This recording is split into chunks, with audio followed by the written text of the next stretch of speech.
Welcome to सवाद knowledge. आज हम जो बात करेंगे वो टर्की वीज़ा से रिलेटेड होगा कि हम टर्की का वीज़ा किस तरह अप्लाई कर सकते हैं और टर्की के वीज़े के लिए डॉक्यूमेंट्स क्या क्या ज़रूरी होते हैं। जैसे कि आप किसी भी एजेंट के पास जाते हैं वीज़ा अप्लाई करने के लिए, तो वो आपको अपनी ही एक दास्तान सुना देता है, जिसमें आप थोड़ा सा हो जाते हैं कि यार ये वाले डॉक्यूमेंट मैं कहाँ से अरेंज करूँगा।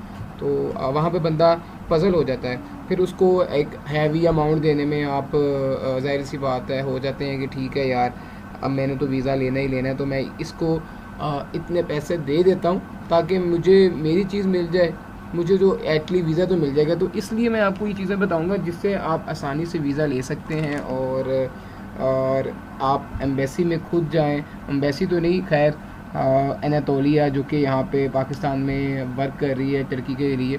तो मैं आपको बता देता हूँ कि क्या क्या डॉक्यूमेंट्स आपको इसके लिए रिक्वायर्ड होते हैं और आप उसको किस तरह अप्लाई कर सकते हैं और क्या उसकी फ़ीस है एम्बेसी। जिस तरह आप अप्लाई करेंगे आप लोगों के लिए आसानी होगी कि आप उसको खुद आसानी से ही वीज़ा अप्लाई करके हासिल कर सकते हैं। तो चलें मैं आपको पहले डॉक्यूमेंट्स बता देता हूँ कि डॉक्यूमेंट्स क्या रिक्वायर्ड है। इसके अंदर जो डॉक्यूमेंट्स रिक्वायर्ड होते हैं वो आपका पासपोर्ट, आईडी कार्ड, ठीक है, वाइट बैकग्राउंड के साथ जो पिक्चर है, ठीक है, इसका एक स्पेसिफिक साइज़ होता है 2x2 का, ठीक है। इसके बाद आ जाती है आपकी बैंक स्टेटमेंट, ठीक है। फिर बैंक स्टेटमेंट है, मेंटेनेंस सर्टिफिकेट है। अच्छा, बैंक स्टेटमेंट के लिए मैं आपको ये बता दूं कि बैंक स्टेटमेंट लोग कहते हैं कि 3 लाख आप रख लें, 4 लाख रख लें तो वीज़ा मिल जाएगा। लेकिन अगर मैं आपको एक टू बी वेरी फ्रेंडली बात बताऊं कि आप अगर अपने अकाउंट के अंदर बैलेंस जो है वो एटलीस्ट अगर आप 6 लाख, ठीक है, 6 लाख तक रखते हैं, ठीक है, आपने एम्बेसी को सॉरी एनातोलिया को जो आप अपना केस सबमिट करवा रहे हैं जहाँ पे, ठीक है, उनको जस्ट ओनली एक श्योरिटी देनी है कि मैं वापस आऊँगा, मैं जस्ट ओनली एक ट्रैवल करने के लिए जा रहा हूँ, एक लेयर टूर है मेरा जिसको मैं इंजॉय करके मैं वापस आऊँगा, ठीक है। तो इतनी आपके पास हैवी अमाउंट होनी चाहिए ताकि अगर आप वहाँ पर जा रहे हैं तो आपको वीज़ा जो है एम्बेसी लाजमी दे। इसके अलावा मेंटेनेंस सर्टिफिकेट है जो कि आप जहाँ भी जिस मतलब बैंक में भी आपका अकाउंट है वहाँ पे आप उसको देख सकते हैं, कह सकते हैं उनको कि मुझे मेंटेनेंस सर्टिफिकेट चाहिए। अच्छा, अब मैं आपको एक और चीज़ बता देता हूँ कि बैंक स्टेटमेंट जो रिक्वायर्ड होती है वो 3 मंथ्स की होती है, ठीक है। आप लास्ट 3 मंथ्स की आप उसको कहेंगे कि हमें लास्ट 3 मंथ्स की बैंक स्टेटमेंट चाहिए और आपके अकाउंट में जो बैलेंस हो, क्लोजिंग बैलेंस, वो 6 लाख होना चाहिए। मैं बार बार कह रहा हूँ, जो क्लोजिंग बैलेंस है वो 6 लाख तक होना चाहिए वीज़ा लेने के लिए। अगर आपको कोई कहे कि जी आप 3 लाख रख लें, 4 लाख रख लें, तो वो मैं आपको बता दूं वीज़ा तब भी मिल जाता है, लेकिन वो फिर एज पे मैटर कर रहा होता है कि एज क्या है और आपकी कोई प्रीवियसली ट्रैवल हिस्ट्री है कि नहीं। ये चीज़ों को देखते हुए फिर वो एम्बेसी जो है वो फिर वीज़ा देती है। इसके अलावा बैंक स्टेटमेंट के अलावा अगर बात करें तो कवरिंग लेटर हेड है आपका, तो इसका मैं आपको बता दूंगा कि इस पे क्या लिखते हैं, क्या तरीक़ेकार है, वो मैं आपको अपकमिंग अपनी नेक्स्ट वीडियो में बताऊंगा कि इसको हम किस तरह लिखते हैं, लिखेंगे और डिज़ाइन किया जाएगा और कवरिंग लेटर के अंदर क्या क्या मेन ऐसे पॉइंट्स हैं जिसकी बुनियाद पे आप जो एम्बेसडर है या ऑफिसर है उसको सेटिस्फाई कर सकते हैं जब वो आपको आपका लेटर पढ़ेगा, जब आपकी वो फाइल देखेगा देन।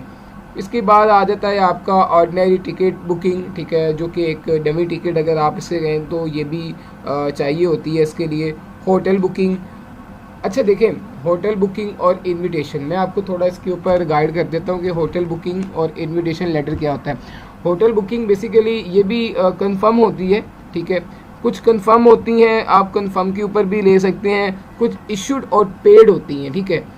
ये दो किस्म की डिफरेंसेस हैं बीच में, ठीक है। मतलब कंफर्म मींस कि आप वहाँ प्रॉपर्टी पर पहुँच कर पे कर दें, ऐसी ऑप्शंस भी आती हैं और ऐसी बहुत सी वेबसाइट्स हैं जिसके ऊपर आप वर्क कर सकते हैं, जैसे अगोडा है, booking.com है और बहुत सी ऐसी वेबसाइट है जिसके थ्रू आप अपना वीज़ा जो होटल बुकिंग है वो बुक कर सकते हैं। इसके अलावा आप आ जाते हैं फिर इनविटेशन लेटर के ऊपर। हाँ, अगर आप इनविटेशन मंगवा सकते हैं वहाँ से तो फिर तो आप लोगों के लिए बहुत इजी है, आपको होटल बुकिंग की ज़रूरत ही नहीं है, आप इनविटेशन के बिहाफ पे भी वीज़ा अप्लाई करके एम्बेसी से वीज़ा ले सकते हैं। ये चीज़ें ये तो हो गए बिज़नेस लोगों के लिए जो बिज़नेस रखते हैं या उनका कोई छोटा मोटा काम है, कपड़े का किसी भी तरह का कोई काम है वो इसको इन डॉक्यूमेंट्स के बिहाफ पे अप्लाई करके ले सकते हैं। इसमें मैं आपको एक और चीज़ ऐड करके बता दूं कि उनके जो बेसिक्स डॉक्यूमेंट्स लगेंगे साथ वो लगेंगे आपका NTN, ठीक है। इसके अलावा अगर आप देखें NTN के अलावा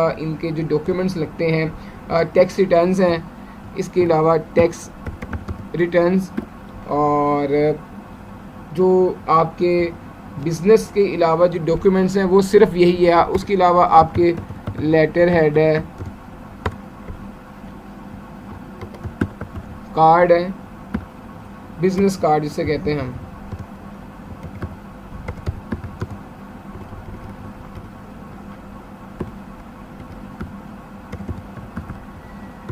बिजनेस कार्ड, जो कि आप उसके साथ लगाएंगे ताकि उनको पता हो कि बंदा वाकई में इंटरेस्टेड है और अप्लाई करने के लिए ही आया है। इसका यहाँ पे कोई ना कोई बिजनेस है जिसके बिहार पे वो वीज़ा गेट कर रहा है, ठीक है। एक ये मैंने आपको बता दिया कि हम बिज़नेस के पर्पस के लिए अप्लाई करेंगे तो हमें कौन कौन से डॉक्यूमेंट्स रिक्वायर्ड होंगे। अगर आपकी सैलरी जो है वो 50 से अबव है तो उसके लिए ये है कि आप अपनी एक सैलरी स्लिप्स लगाएं 3 मंथ्स की लास्ट, ठीक है। और आपके अकाउंट में सैलरी आती हो, अगर आपको बाय हैंड मिलती है तो आप जो कंपनी की तरफ से जॉब लीव लेटर है वो साथ लगाएं। फिर इसके अलावा आपकी जो सैलरी स्लिप्स है 3 मंथ्स की वो साथ लाएं, अपनी जॉब डिटेल्स थोड़ी बहुत बता के उसके साथ अटैच करके आप तब भी वीज़ा अप्लाई कर सकते हैं एज अ जॉब पर्सन। तो ये चीज़ें हैं जो कि मैंने आपको बताई हैं कि हम इसको किस तरह अप्लाई कर सकते हैं टर्की का वीज़ा। आपको बाकी जो कुछ समझना है मुझे बता दीजिएगा कमेंट्स में, मैं इंशाअल्लाह ताला आपको ज़रूर गाइड करूँगा कि, और मैं आपको अगली वीडियो में कवरिंग लेटर हेड के बारे में बताऊँगा कि हम वो किस तरह टाइप करें और क्या क्या लिखा जाए उसके अंदर, जिस तरह हमें सब कुछ एम्बेसी को बताएं कि हमारा। और अपने इस चैनल का ख्याल रखिएगा। सवाद नॉलेज को इजाज़त दीजिए। अल्लाह हाफिज़।